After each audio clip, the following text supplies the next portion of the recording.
Hello दोस्तों, कैसे हो आप? एक बार फिर से आपका स्वागत है आपके अपने यूट्यूब चैनल हक आपका। आज यहाँ पर बहुत महत्वपूर्ण क्वेश्चंस होने वाले हैं क्योंकि सभी कॉन्सेप्ट से आपसे क्वेश्चन पूछे जाएंगे। चाहे वो आपका अकाउंटेंसी हो, अकाउंटिंग हो, टैक्स हो, ऑडिटिंग हो, इकोनॉमिक्स हो, कोई सा भी मतलब फुल सिलेबस से आज क्वेश्चन पूछे जाएंगे। यहाँ दो आपके बेनिफिट हैं।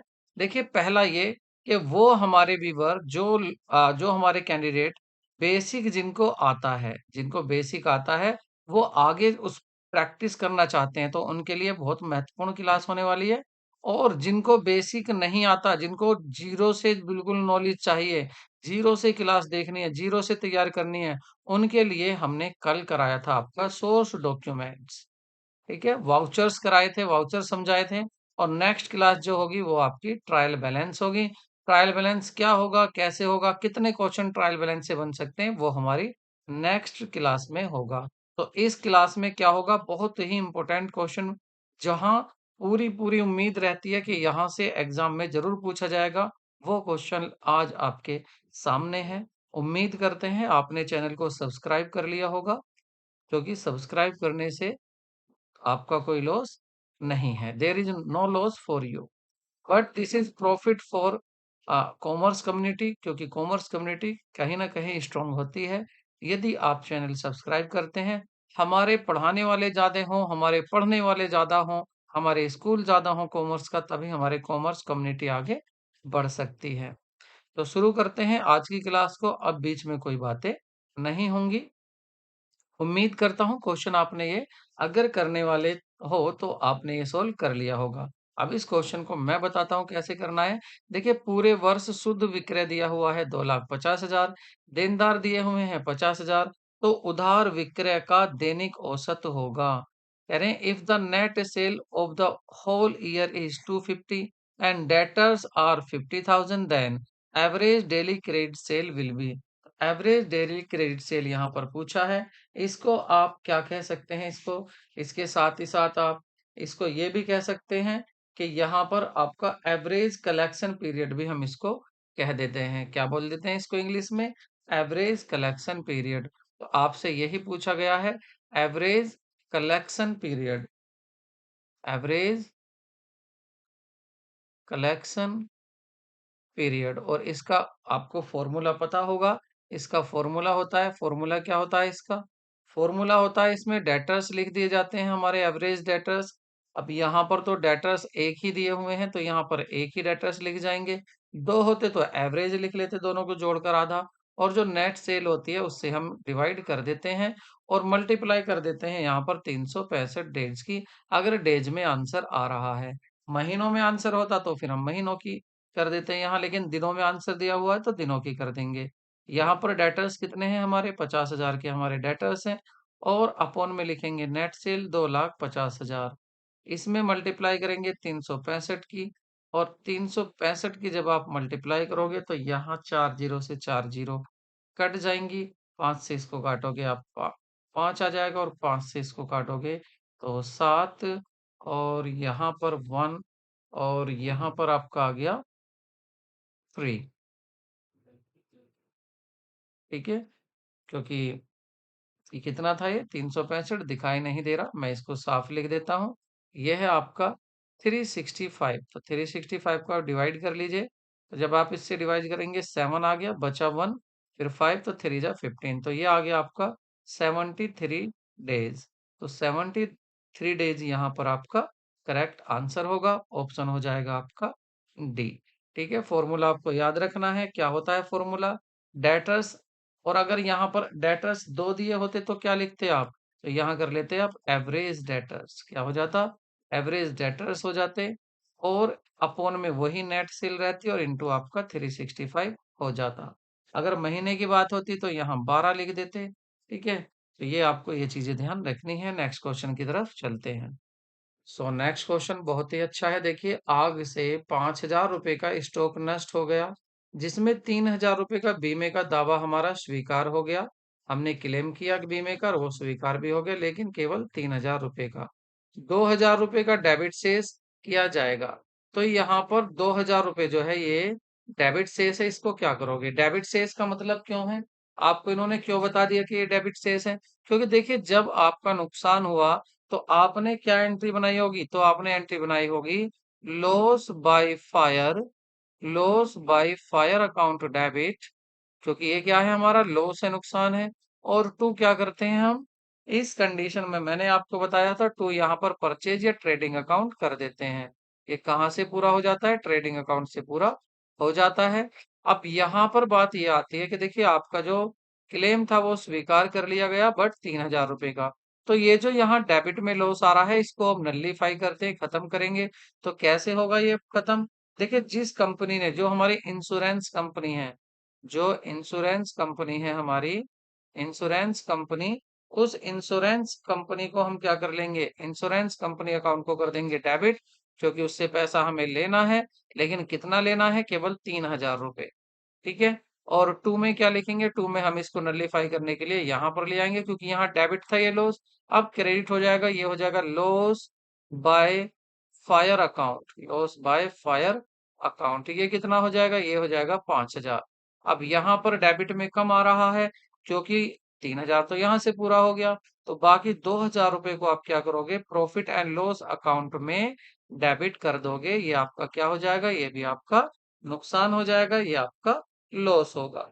तो इसको कर देंगे हम यहाँ पर profit and loss account debit, कितना? 2,000 रुपए। तो बस ये यही यही पूछा हुआ था कि ये जो 2,000 रुपए हैं आप इनको कहाँ पर दिखाओगे? व्यापार खाते में दिखाओगे, लाभ हानि खाते में दिखाओगे, स्टॉक खाते में दिखाओगे, ऐसोध्य ऋण खाते में दिखाओगे, ट्रेडिंग अकाउंट में शो करोगे, प्रॉफिट एंड लॉस अकाउंट में शो करोगे, स्टॉक अकाउंट में शो करोगे, या बैड डेब्ट अकाउंट में शो करोगे। सो करेक्ट आंसर आपका आ गया, बी आ गया है। नेक्स्ट क्वेश्चन को देखते हैं।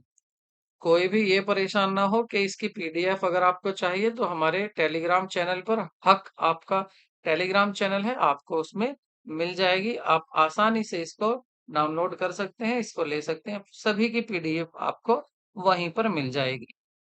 ऐसा नहीं है कि फ्री में बैच चल रहा है तो आपको नोट्स नहीं मिलेंगे। हर नोट्स जो आपको पढ़ाया जा रहा है वो फ्री ऑफ कॉस्ट आपको हक आपका चैनल है वहां पर मिलेगा।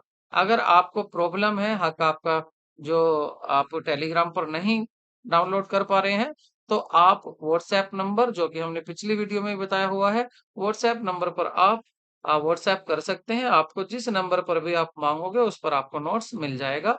हमारी टीम आपको उसी नंबर पर नोट्स दे देगी। व्हाट्सएप नंबर ये है, इस व्हाट्सएप नंबर पर भी आप व्हाट्सएप कर सकते हैं। तो क्वेश्चन क्या है हमारा? 10,000 रुपए की मशीन का क्रय किया, किंतु इसे क्रय खाते में डेबिट किया गया।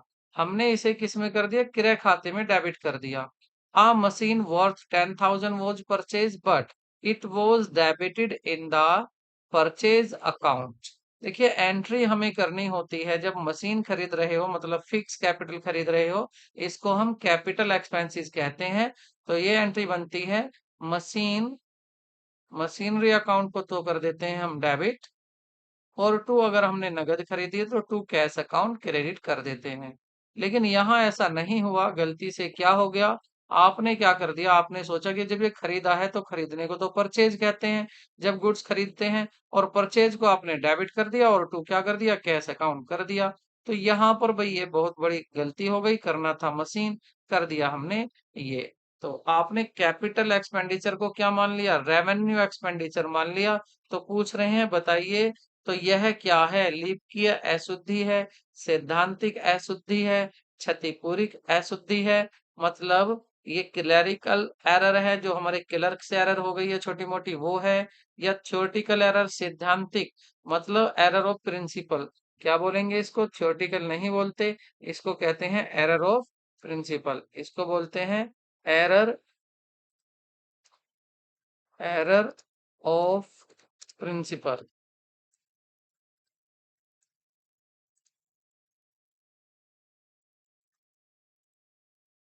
एरर, एरर ऑफ प्रिंसिपल्स इसको कहते हैं। तो ये सिद्धांत की एरर होती है। ये क्या होती है सुन लीजिए। और कंपनसेटिंग एरर, देखिए दो एरर आपकी कितनी तरह की हैं ये देखिए। आपकी एरर है ओमिशन, कमीशन, और आपकी प्रिंसिपल, और आपकी कंपनसेटिंग, ये चार तरह की एरर होती हैं। कंपनसेटिंग ऐसी एरर होती हैं, आज कोई एरर हो गई कल फिर दोबारा से कोई एरर होगी और वो एरर आज की एरर के जो असर पड़ा है अकाउंट्स पर उसको भी खत्म कर देगी। एरर ऑफ प्रिंसिपल क्या है कि आप प्रिंसिपल ही भूल गए, जो आपके सिद्धांत हैं, किसको कब क्या करना चाहिए, आप नियम कायदे कानून ही भूल गए अपने अकाउंट्स के। जैसे अभी आपने रेवेन्यू में और कैपिटल में फर्क ही नहीं समझा, और एरर ऑफ ओमिशन वो है भूल जाना। तो यहां पर क्या आंसर आ जाएगा? Error of principle. क्यों? क्योंकि यहां पर आप ये भूल गए कि ये था तो कैपिटल एक्सपेंडिचर और आपने इसको रेवेन्यू एक्सपेंडिचर की तरह ट्रीट कर दिया। रेवेन्यू एक्सपेंडिचर में डेबिट क्या होता? परचेज होता। तो आपकी ये गलती क्या कहलाएगी? Error of principle. Next question देख लेते हैं। नेक्स्ट है आपका, नीचे वे घटनाक्रम दिए गए हैं जो सामान्यतः एक पब्लिक लिमिटेड कंपनी के कार्यकाल में घटित होते हैं। Given below are the event that normally occur during the life of a public limited company. जब कोई पब्लिक लिमिटेड कंपनी होती है तो उसकी लाइफ में ये घटनाएं होती हैं, तो ये किस क्रम में होती हैं ये आपको बताना है। सबसे पहले कंपनी क्या करती है? क्या शेयर जारी करती है? शेयर का जो करेगी वो शेयरों का सार्वजनिक निगम आईपीओ करेगी, फर्म का निगमीकरण करेगी, प्रारंभिक व्यय करेगी, या कंपनी के प्रवर्तक जो होते हैं उनको इक्विटी शेयर का निर्गमन करेगी। पब्लिक इशू ऑफ शेयर करेगी या इनकॉर्पोरेशन ऑफ पब्लिक होगा, इनकॉर्पोरेशन ऑफ फर्म होगा, फर्म का इनकॉर्पोरेशन, या सबसे पहले प्रिलिमिनरी एक्सपेंसेस होंगे, या सबसे पहले इशू ऑफ इक्विटी शेयर होंगे प्रमोटर्स को। तो आपको करेक्ट सीक्वेंस बताना है। तो देखिए करेक्ट सीक्वेंस आपका क्या होगा? सबसे पहले प्रारंभिक व्यय होते हैं, प्रिलिमिनरी एक्सपेंसेस होते हैं। नंबर वन हम देते हैं प्रिलिमिनरी एक्सपेंसेस को, जो शुरुआती खर्चे हैं। उसके बाद क्या होता है फर्म का? फर्म आगे जब बढ़ेगी जब आप फर्म को इनकॉर्पोरेट कर लोगे, फर्म को रजिस्टर्ड करा दोगे। तो दूसरा नंबर दे देते हैं फर्म का रजिस्ट्रेशन को करा देते हैं। तो रजिस्ट्रेशन होने के बाद फर्म तीसरा काम क्या करती है? फर्म करती है कंपनी के जो प्रवर्तक होते हैं, आपके जो आप कंपनी के प्रमोटर्स होते हैं, उनको इक्विटी शेयर इशू किए जाते हैं। ये नंबर 3 पर आता है। और अब बचा आपका नंबर 4। तब जाकर पब्लिक को क्या करते हैं? हम आईपीओ, हम मतलब सार्वजनिक निगम करते हैं, शेयर इशू करते हैं, कंपनी शेयर इशू करती है। तो इसका मतलब क्या बन रहा है यहाँ पर? सी, बी और आपका डी और ए। तो C B D A last में ही आ रहा है, तो आपका डी आंसर करेक्ट होगा। नेक्स्ट क्वेश्चन देखते हैं। बहुत ही अच्छा क्वेश्चन है, देखिए। निर्गमित ऋण पत्रों पर देय अभिगोपन कमीशन निम्न सीमा तक सीमित है। Under writer commission payable on the debenture issued is limit. तो आप जो इशू कर रहे हैं डिबेंचर्स, उन पर अंडर राइटर के थ्रू कर रहे हैं। अंडर राइटर ने गारंटी दी है और अब आप उनको कमीशन देंगे। तो इनका कितना परसेंट कमीशन दोगे? 2% कमीशन दोगे, 2.5% दोगे, 3 दोगे, 5% दोगे? तो सही आंसर होगा आपका 2.5%। और 2.5 को क्या लिख कर आ सकता है ऑप्शन में? आपका 2 and 2 whole 1/2 भी आ सकता है। मतलब 2 सही 1/2 भी लिखा आ सकता है। इसमें साथ ही एक बात और बताकर चलता हूं। देखिए यहाँ पर जो है अभिगोपन कमीशन है किसका? बात दोनों की करते हैं। यहाँ अंडरराइटर किसका? डिबेंचर का भी। यहाँ किसकी बात हो रही है? डिबेंचर की बात हो रही है। किसकी डिबेंचर की बात हो रही है? डिबेंचर की। लेकिन अगर यही बात शेयर पर होती, तो शेयर पर क्या होता? तो शेयर पर जो आप देते वो आपका 5% हो जाता। तो याद रखना, जो अंडर राइटर कमीशन है शेयर पर 5% हो सकता है, और आपका डिबेंचर पर आपका कितना हो सकता है? 2.5% हो सकता है। आधे का फर्क है, इतना परसेंट। आप इससे ज्यादा अंडर राइटर कमीशन नहीं दे सकते। अंडर राइटर होते कौन है? इनको कमीशन दे क्यों रहे हो आप? ये आपको गारंटी देते हैं कि आपके शेयर ये पूरे इशू करा देंगे, और कंपनी निश्चित हो जाती है कि अब मेरे शेयर इशू हो जाएंगे, क्योंकि इन्होंने गारंटी दे दी है। तो इसके लिए ये कमीशन लेते हैं। ये समझ लिया जाता है कि हमारे तो शेयर इन्होंने ही खरीद लिए। तो नेक्स्ट क्वेश्चन देखते हैं, आंसर आपका बी होगा। ये इसके लिए नोट्स भी है, देखो हमने यहाँ पर भी लिखा हुआ है, नोट्स में भी आप इसको मिल जाएंगे आपको लास्ट में नोट।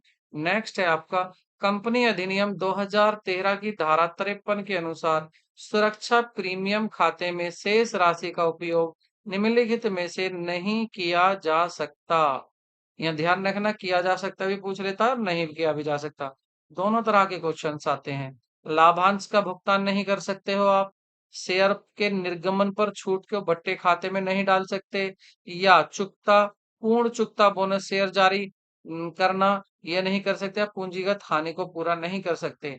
मतलब जो सिक्योरिटी प्रीमियम होता है अकाउंट, सिक्योरिटी प्रीमियम अकाउंट, उसका आप क्या नहीं कर सकते यूज, क्या उसको डिविडेंड के रूप में पेमेंट नहीं कर सकते, क्या डिस्काउंट जो है writing of discount on issue of share यहाँ नहीं कर सकते, या issue off fully paid up share इस पर नहीं कर सकते, कैपिटल लॉस को पूरा नहीं कर सकते। देखिए ये सब कर सकते हो आप, सब कर सकते हो, बस एक को छोड़कर, एक को मतलब एक को छोड़कर आप इसको प्रॉफिट के रूप में नहीं बांट सकते, डिविडेंड के रूप में नहीं बांट सकते। जो सिक्योरिटी प्रीमियम आता है, 100 रुपए वाला शेयर आपने 110 में इशू कर दिया कंपनी ने, तो ये जो 10 रुपए हैं इसको आप कौन से अकाउंट में लिख दोगे, सिक्योरिटी प्रीमियम अकाउंट में। ये प्रॉफिट होता है कंपनी को, और कंपनी इसका यूज कहाँ कर सकती है और कहाँ नहीं कर सकती, यही क्वेश्चन आपसे पूछा गया था। इसके बारे में कौन सी धारा है आपकी, 53 धारा में ये बताया गया है। नेक्स्ट क्वेश्चन देखते हैं। कंपनी अधिनियम की धारा 2013 की धारा 52 के अनुसार प्रतिभूति अधिमूल्य खाते में जो शेष उपयोग किया जाता है, सॉरी ये लास्ट में गलत था, थोड़ा सा गलत हो गया, ये 52 नहीं, ये 52 होती है, आप इसको 52 कर लें तो यहाँ पर 52 होता है, आप इसको 52 कर लें, ठीक है, 52 करना है, यहाँ पर 52 हो जाएगा यहाँ पे।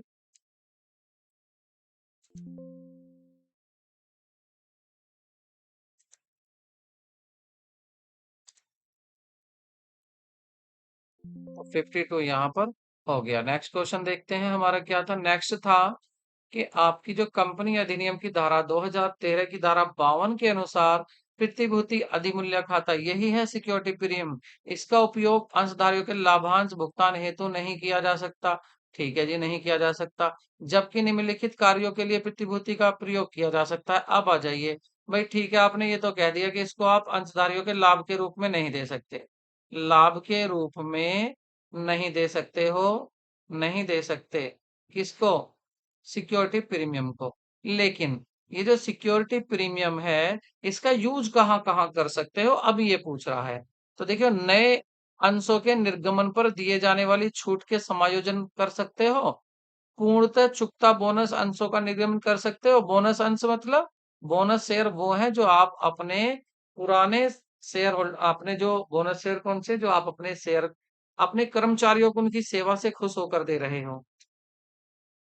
ख्याति को अपलिखित करने के लिए इसका यूज कर सकते हो, पूंजीगत हानि का समायोजन करने के लिए कर सकते हो, या कंपनी के प्रारंभिक व्यय के अपलिखित करने के लिए कर सकते हो, या फिर ऋण पत्रों के निर्गमन पर कटौती जो होती है उसको अपलिखित राइट ऑफ करने के लिए इसका यूज कर सकते हो।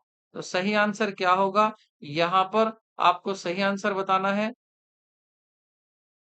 तो इसमें आपका थोड़ी यहाँ पर क्या था, ऑप्शन देना भूल गई है टीम, तो इसके ऑप्शन बन जाएंगे कि आप कहाँ कहाँ यूज कर सकते हो। ओहो, ये सॉरी, ये क्वेश्चन नहीं था, ये आपको एक्सप्लेनेशन दिया हुआ है, सॉरी, माफी चाहूंगा, बहुत बड़ी गलती। क्या है ये क्वेश्चन नहीं था। इन्होंने कहा है कि कंपनी अधिनियम की धारा 52 के अनुसार प्रतिभूति अधिमूल्य खाते में जो शेष होता है उसको अंशधारियों के लाभांश के भुगतान हेतु तो नहीं किया जा सकता, जबकि निम्नलिखित कार्यों के लिए इसका उपयोग किया जा सकता है। अब मैंने यहाँ ये सोचा कि ये नहीं किया जा सकता, तो किसके लिए किया जा सकता है, तो मैंने आंसर सोचा कि इसका आंसर होगा 1 2 3 4, मतलब ऑल ऑफ द अबव, इन सब का। तो ये क्वेश्चन भी बन सकता था कि किसके लिए यूज हो जाएगा, इन सब का। तो ये सारी चीजें आपको याद रखनी है। ये आपका क्या है, ये आपको नोट्स दिया हुआ है, ये क्वेश्चन नहीं है, ये नोट्स दिया हुआ है। क्वेश्चन तो यही था, आपसे पूछा था सिक्योरिटी प्रीमियम का यूज कहाँ नहीं कर सकते हो, और आगे आपको बता दिया कि कहाँ तो नहीं कर सकते और कहाँ कहाँ कर सकते हो। तो ये क्या था, माय डियर कैंडिडेट्स, ये क्या था आपका सब, ये आपका नोट्स था, ये आपको मिल जाएगा। नेक्स्ट क्वेश्चन देखते हैं। जब कर्मचारियों में लेखा कार्य इस प्रकार बांटा जाता है कि एक व्यक्ति के द्वारा किया गया कार्य की जांच दूसरे व्यक्ति द्वारा स्वतः स्वतंत्र रूप से स्वतः हो जाती है, अपने आप हो जाती है, तो ये जो आपने व्यवस्था बनाई हुई है, इस व्यवस्था को क्या कहते हैं, सिस्टम को? When accounting work is distributed among the staff member in such way that work done by one person independently and automatically checked by the another person, this system is called, तो क्या कहेंगे? Internal audit कहेंगे, internal check कहेंगे, test checking कहेंगे, continuous audit कहेंगे। तो सही answer होगा आपका बी, इंटरनल चेक या आंतरिक निरीक्षण निरीक्षण इसको कहते हैं। तो याद रखना है आपको ये क्वेश्चन। आगे बढ़ते हैं। अदत्त किराए के लिए समायोजन, अदत्त किराए के लिए क्या समायोजन यहाँ पूछ रहा है। The journal entry for the unpaid rent, तो अनपेड रेंट के लिए आप जर्नल एंट्री क्या करोगे? तो देखिए, अगर अनपेड रेंट है, क्या है अनपेड रेंट, तो ये आपका क्या बन जाता है, इसको हम बोलते हैं आउटस्टैंडिंग, आउटस्टैंडिंग, आउटस्टैंडिंग रेंट कहते हैं, जो अभी आपने दिया नहीं है। और अगर इसकी हिंदी में बात करें तो इसको बोलते हैं अदत्त, अदत्त किराया, अदत्त किराया, ये होता है हिंदी में अदत्त किराया, जो अभी दिया गया नहीं है। जैसे महीना कौन सा चल रहा है, जुलाई, और जुलाई जून भी हो गया आपका, लेकिन जून का किराया नहीं दिया गया और यहीं आपके अकाउंट्स बंद हो रहे हैं, तो आप इसे क्या मानेंगे, आउटस्टैंडिंग रेंट। तो ये क्या है, आपकी लाइबिलिटी है, और आपको पता है लाइबिलिटी को हम क्रेडिट करते हैं, तो लाइबिलिटी को तो क्रेडिट करेंगे, आउटस्टैंडिंग रेंट अकाउंट को तो कर देंगे क्रेडिट टू, और डेबिट में क्या करेंगे, डेबिट को हम करेंगे रेंट अकाउंट डेबिट। रेंट क्या है, हमारा खर्चा है, तो रेंट अकाउंट डेबिट, और to rent outstanding rent account क्या कर देंगे, आउटस्टैंडिंग रेंट अकाउंट। तो ये हो जाएगा। अब इसको हिंदी में दिया हुआ है, तो हिंदी में मैंने आपको कल भी बताया था, डेबिट को माय डियर कैंडिडेट इसको कहते हैं आपका डेबिट, डेबिट को नाम कहा जाता है, नामे, और आपका जो क्रेडिट होता है उसको आपका जमा कहा जाता है हिंदी में। तो आप इंग्लिश में देख लीजिए, अनपेड रेंट अकाउंट को क्या करोगे आप, डेबिट, और रेंट अकाउंट क्रेडिट होगा नहीं, तो रेंट अकाउंट डेबिट, ठीक है, रेंट अकाउंट को क्या करेंगे, डेबिट, और अनपेड रेंट अकाउंट को क्या करोगे आप, अनपेड रेंट अकाउंट को करोगे आप क्रेडिट। पहला क्या था, अनपेड रेंट अकाउंट को तो करोगे आप डेबिट, नहीं, क्योंकि ये लाइबिलिटी नहीं है, ये लाइबिलिटी बनी है, तो ऑप्शन आपका क्या सही हो जाएगा, बी आंसर यहाँ पर करेक्ट हो जाएगा। बी में क्या, किराया खाता नामे होगा और अदत्त किराया खाता वो जमा होगा। ठीक है, वैसे का भी लिख देते हैं हिंदी में, ऐसे भी बोल देते हैं किराए खाते नामे, और इसका क्या आपका अदद किराए का, अदद किराए का, क्योंकि अदद किराए क्या है यहाँ पर आपकी लाइब्रेरी। तो ये हो गया आपका किसकी एंट्री, ये हो गई आपकी। अच्छा, ये समायोजन एंट्री पूछ रहा है, क्या पूछ रहा है, समायोजन एंट्री पूछ रहा है। कौन सी एंट्री पूछ रहा है, एडजस्टमेंट एंट्री आपसे पूछ रहा है। उसको पेड किया है या नहीं किया ये बात नहीं कर रहा है।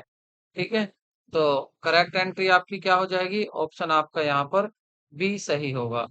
तो इसको कर लेते हैं बी, बी ऑप्शन यहाँ सही होगा। नेक्स्ट क्वेश्चन देखते हैं क्यों हुआ है, क्योंकि देखिए ये एक्सपेंसिस था, इसको हम डेबिट कर रहे हैं, और ये हमारी क्या बन चुकी है, लाइबिलिटी बन चुकी है, इसको हम क्रेडिट कर रहे हैं।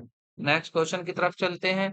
एक साझेदार के दिवालिया होने पर उसके पूंजी खाते की कमी को गार्नर बनाम मर्रे के निर्णय के अनुसार जो शोध क्षम्य साझेदार हैं वो वहन करते हैं, बराबर अनुपात में, उनके पूंजी के अनुपात में, लाभ बांटने के अनुपात में, या इनमें से कोई नहीं।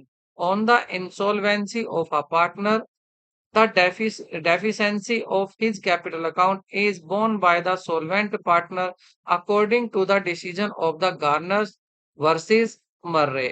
तो गार्नर बनाम मर्रे, इनके केस की तो आपको पता ही है कि यहाँ पर जो विल्कन्स और गार्नर बनाम मर्रे और विल्कन्स, दो तीन पार्टनर थे। विल्कन्स कौन हो चुका था, दिवालिया हो चुका था, और जो गार्नर था और मर्रे था, एक कह रहा था कि जो उसकी पूंजीगत हानि है उसको हम पूंजी के अनुपात में बांटेंगे, दूसरा कह रहा था नहीं, इसको हम बांटेंगे किसके, लाभ हानि के अनुपात में बांटेंगे। तो कोर्ट ने क्या निर्णय दिया, वही आज आंसर होगा। तो कोर्ट ने कहा कि देखिए, जो आपकी पूंजी खाते का नुकसान है उसको आप पूंजी के अनुपात में बांट लो, और जो उसके जो प्रिंसिपल एक्टिविटी से हुआ है उसको आप, जो उसका अलग प्रॉफिट, जो उसका और जो आपका नुकसान है उसका कैपिटल को छोड़कर उसको आप लाभ हानि अनुपात में बांट लो। तो यहाँ पर जो ऑप्शन आपका बी सही होगा, पूंजी अनुपात में बांटेंगे कौन सा नुकसान, जो उसका पूंजीगत खाते की कमी हुई है उसको।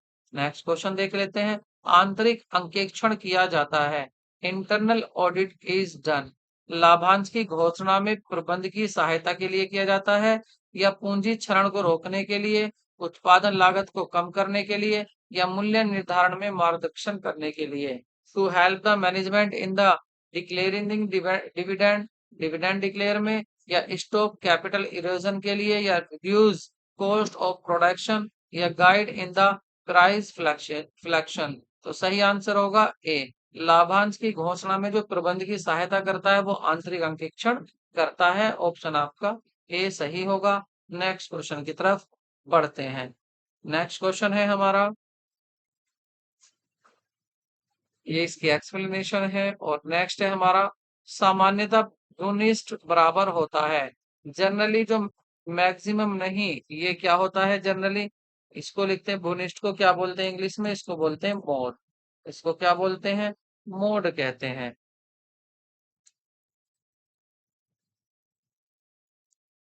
मोड, तो मोड को पूछ रहे हैं यहाँ पर, ये मोड की वैल्यू क्या होगी। तो आपको पता है मोड को आप क्या कहते हो, जेड कहते हो, ठीक है। और जो आपका समांतर माध्य होता है उसको क्या बोलते हो आप, उसको एक्स बार एक्स कहते हो। और मीडियन क्या होती है, मीडियन, तो ये बन जाता है 3 मीडियन माइनस 2 मीन, 2 मीन। ठीक है, तो आप याद रखना मोड बराबर क्या होता है, मोड का फॉर्मूला याद रखना, 3 median minus 2 mean. Median minus 2 mean होता है, मीन मतलब समांतर माध्य है।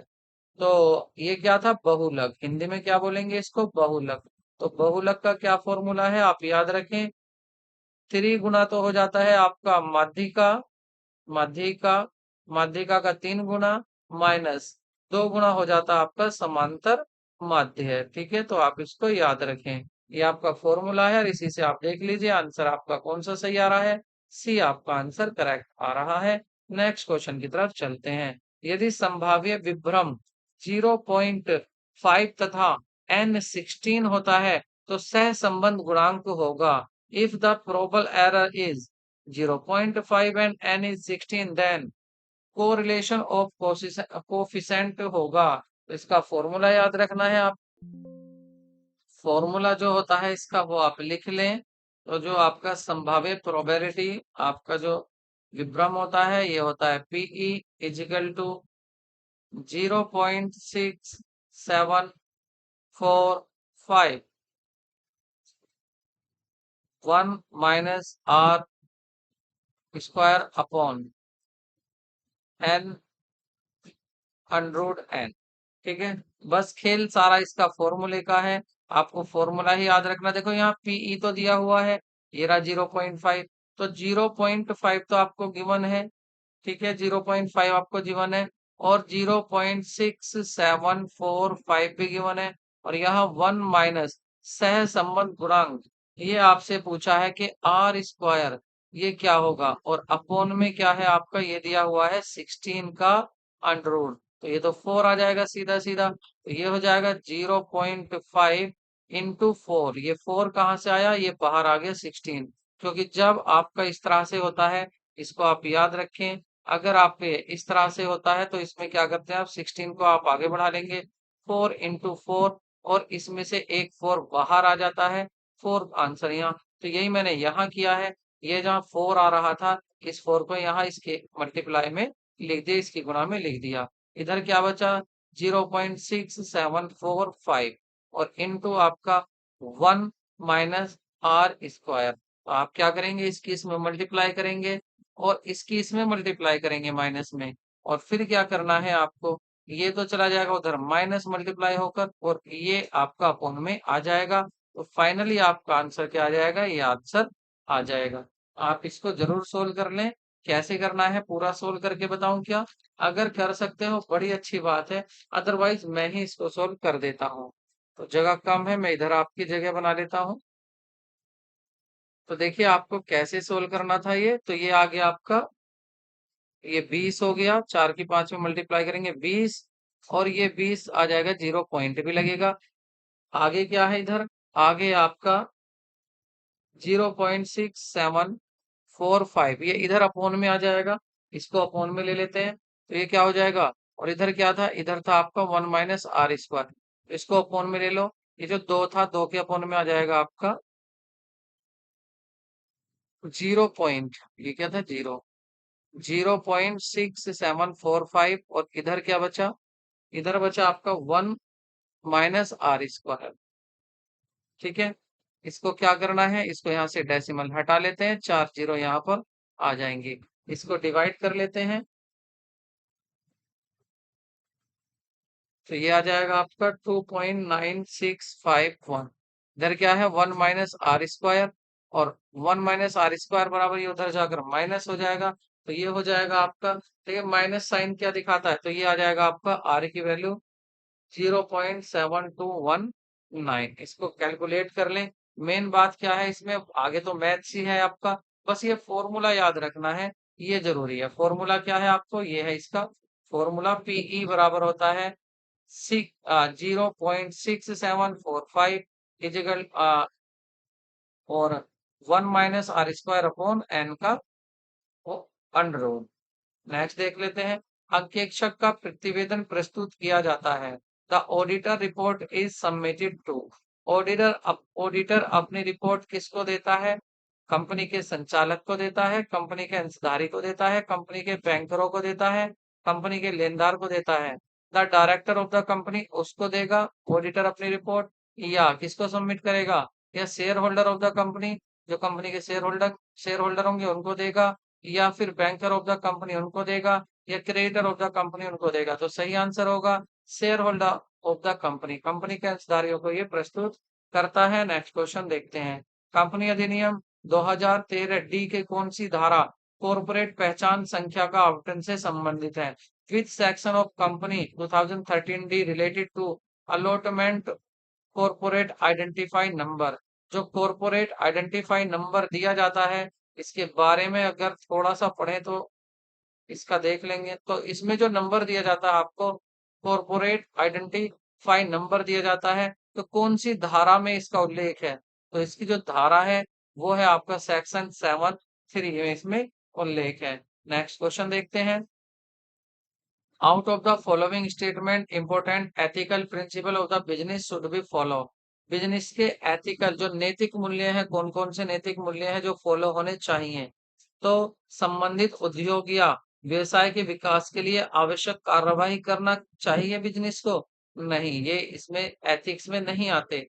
करों का भुगतान और अन्य देयता का भुगतान शीघ्र करना चाहिए, बिल्कुल सही है, शीघ्र करना चाहिए, ये इसकी एथिक्स में आते हैं। मानव संसाधन जो होता है, उसका मानव संसाधन जो एम्प्लॉय है उसका उपयोग, सर्वोत्तम उपयोग सुनिश्चित करना, उसका सर्वोत्तम उपयोग सुनिश्चित करना आता है। हाँ, ये भी आता है, उसका सही उपयोग करना चाहिए, उसकी देख रेख करनी चाहिए।